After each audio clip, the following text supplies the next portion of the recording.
guys, we're here at Next Gen Summit and we're here kind of on the vendor floor, if you will. I've met Roman, and Roman is the VP of Watson. Watson is a university for startups, am I right? Yeah, no, totally, January. We're the first degree-bearing incubator. So never before has a student been able to go to an incubator and actually walk away with a Bachelor's of Science degree.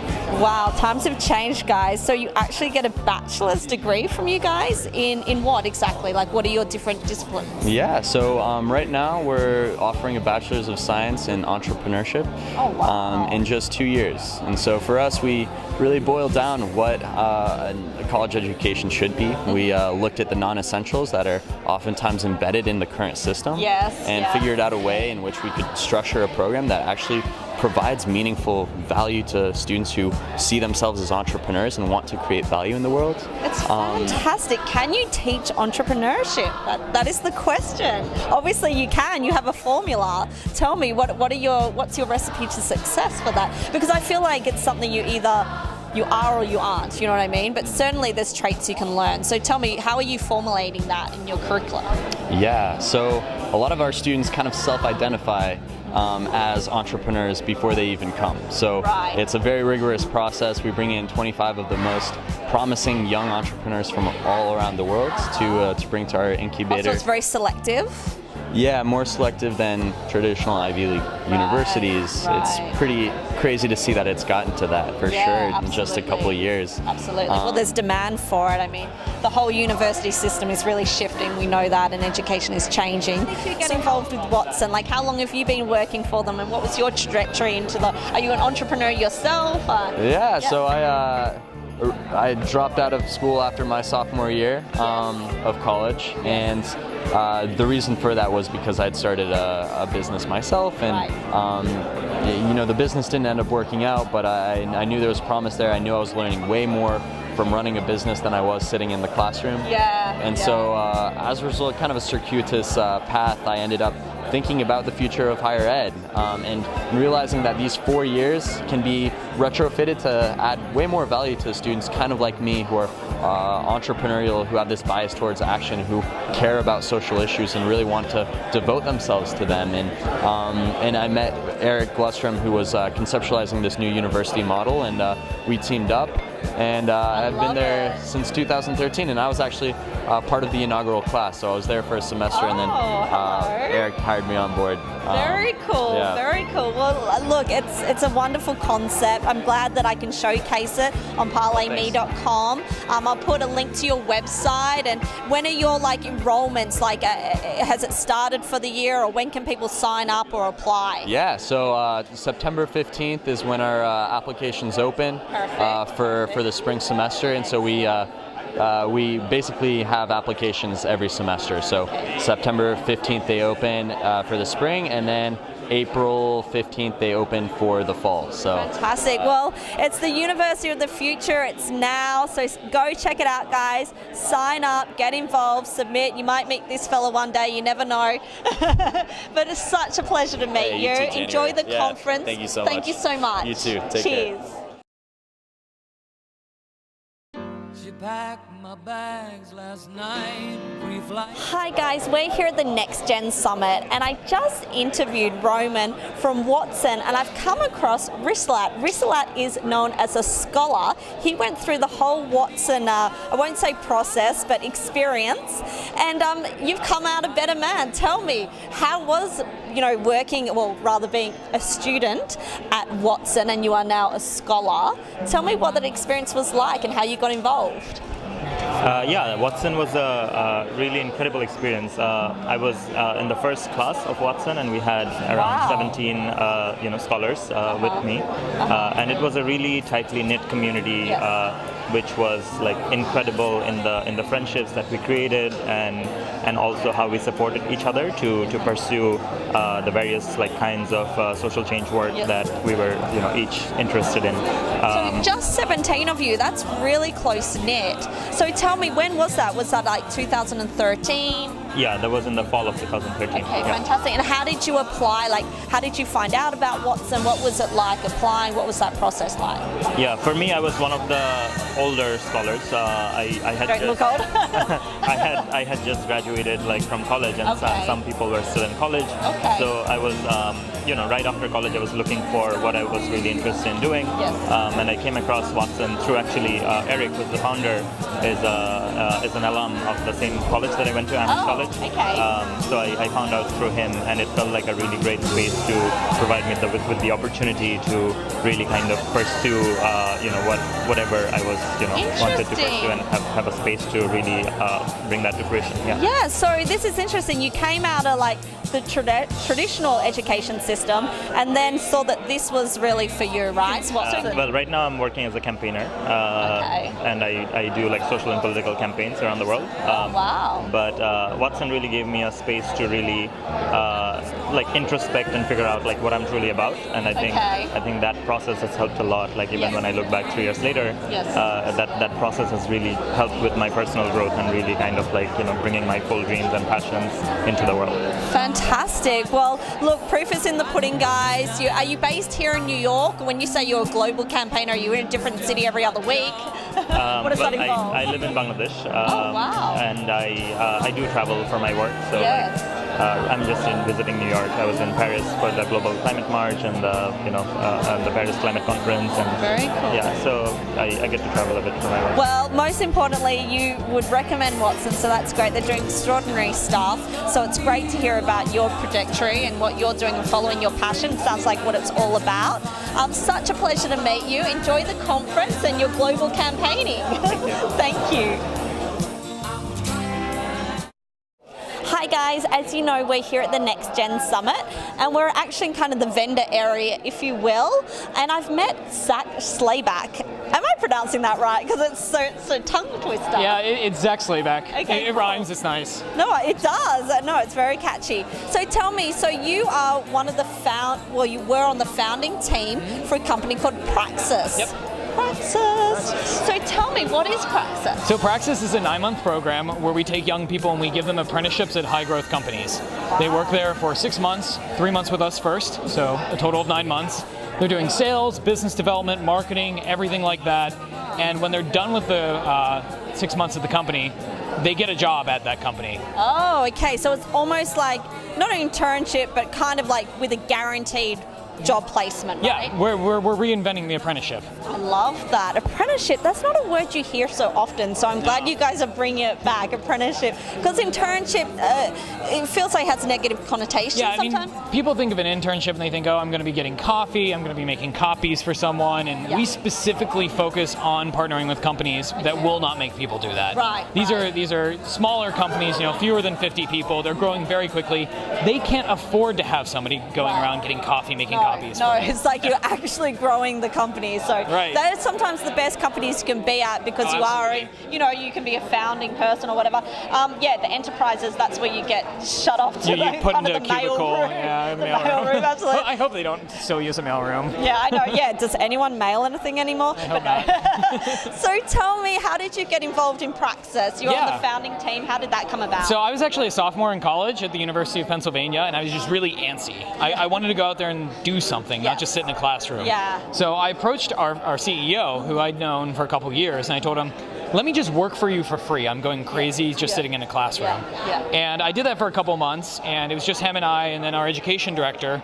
And we started to grow very quickly. We got a lot of people in our program, and we had a lot of interest from businesses. So I took a year off, and I eventually dropped out to join this team. So I would have graduated about 2 weeks ago, actually.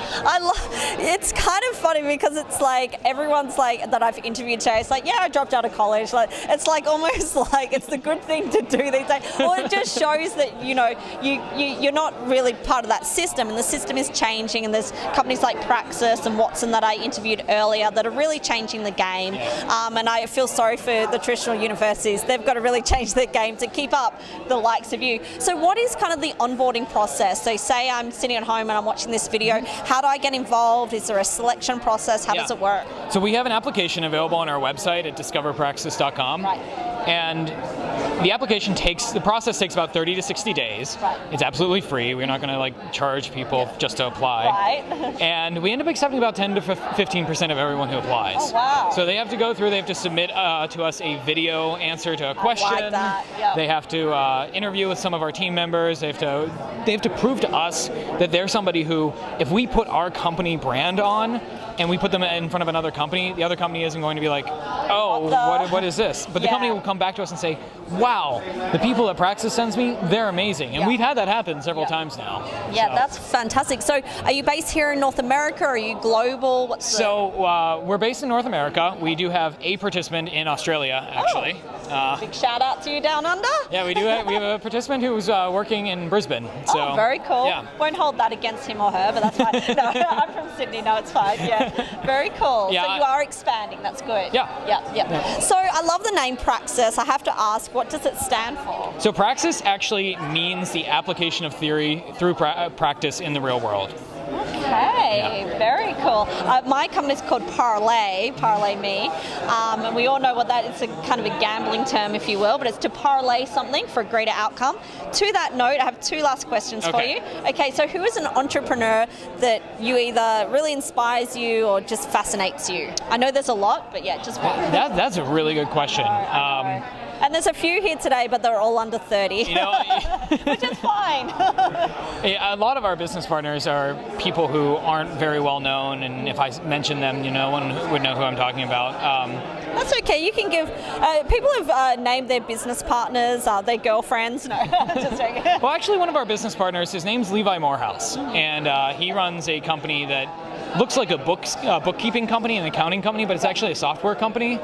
And he's been just slogging away at that for like 7 or 8 years. And he just raised a bunch of money to really grow that company like crazy. And I just really admire his relentless ability to pursue and build a company in a really thankless sense too. He's not someone that you're going to see like talking at a conference somewhere, but he employs 30 people all over the country, growing a company like crazy. He's very successful, and I admire him a lot. Absolutely, yeah. No, look, it's I don't want to say the little guys because he's not. He's doing phenomenally well, but it is those stories that they may not be in the Forbes 30 under 30, but they're really like pursued something and they're making a really great income out of it. So kudos to them. The final and most important question: blackjack, roulette, or poker? I'm weirdly good at poker, but I like blackjack. He's blackjack man. There you go. Interesting. Well, thank you so much. Thank you. Absolute pleasure. You guys can check it out on praxis.com. Discoverpraxis.com. Discover Praxis. I'll put the link. A lot of Praxis out there. Discoverpraxis.com. Okay, yeah. Make sure you get the right. Discoverpraxis.com. Such a pleasure meeting you. Enjoy the conference. Thank you.